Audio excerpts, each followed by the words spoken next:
क्या आपने कभी सोचा है कि ये इम्पोर्टेड शूज या फोन महंगा क्यों होता जा रहा है? इसका जवाब है टैरिफ्स। आखिर ये टैरिफ होता क्या है? चलिए इसे समझते हैं। सीधे शब्दों में कहूँ तो टैरिफ एक टैक्स है जो इम्पोर्टेड चीजों पे लगता है। गवर्नमेंट ये टैक्स इम्पोर्टर से लेती है। आइए इसे एक एग्जांपल के तौर पे समझते हैं। अगर एबीसी इलेक्ट्रॉनिक्स इंडिया में XYZ टेक चाइना से मोबाइल फोन के पार्ट्स इंपोर्ट करता है, तो एबीसी इलेक्ट्रॉनिक्स को इंडियन गवर्नमेंट को टोटल वैल्यू ऑफ गुड्स पे टैरिफ पे करना पड़ेगा। इससे फोन की प्राइस बढ़ जाएगी और एबीसी इलेक्ट्रॉनिक्स इंडिया में इसे हाई प्राइस में बेचेगा।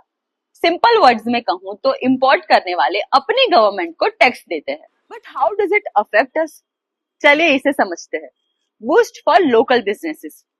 जब इंपोर्टेड चीजें महंगी हो जाती है तो लोग अपने देश का गुड्स लेना प्रिफर करते हैं। ये प्रोटेक्शनिज्म का एक तरीका है। इससे डोमेस्टिक इंडस्ट्रीज को सपोर्ट मिलता है। More jobs. डोमेस्टिक प्रोडक्शन बढ़ेगा तो नई अपॉर्चुनिटीज भी खुलेगी। गवर्नमेंट रेवेन्यू भी बढ़ेगा क्योंकि ये एक तरह का टैक्स ही तो है। बट जैसे ही हर सिक्के के दो पहलू होते हैं, इसी तरह there is another side to this story. Consumers को ज्यादा पैसा खर्चना पड़ता है, इंपोर्टेड चीजें और महंगी हो जाती है, ट्रेड वॉर हो सकती है। अगर हम किसी कंट्री के गुड्स पे हैवी टैरिफ लगाएंगे तो जवाब में वो भी रिस्ट्रिक्शन लगा सकते हैं। ग्लोबल ट्रेड स्लो हो सकता है जो पूरी इकोनॉमी को इम्पैक्ट कर सकता है। चलिए अब समझते हैं how do tariffs affect your investment. The stock market can get volatile. Tariff news checks prices instantly. Some industries suffer more. जो बिजनेसेस इंपोर्ट पे डिपेंडेंट है उनके लिए ये चैलेंज बन सकता है। Inflation can rise.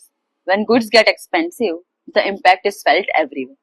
आइए इसे एक हिस्टोरिकल एग्जांपल के थ्रू समझते हैं। 1930s में अमेरिका ने स्मूथ हॉले टैरिफ एक्ट लगाया था, जिससे ग्लोबल ट्रेड बहुत कम हो गया था और इकोनॉमिक प्रॉब्लम्स और बढ़ गए थे। तो टैरिफ कुछ लोगों के लिए फायदेमंद है, बट कुछ लोगों के लिए इसका नुकसान भी है। आपका क्या मानना है? फ्री ट्रेड बेटर है या प्रोटेक्शनिज्म? कमेंट्स में जरूर बताइए।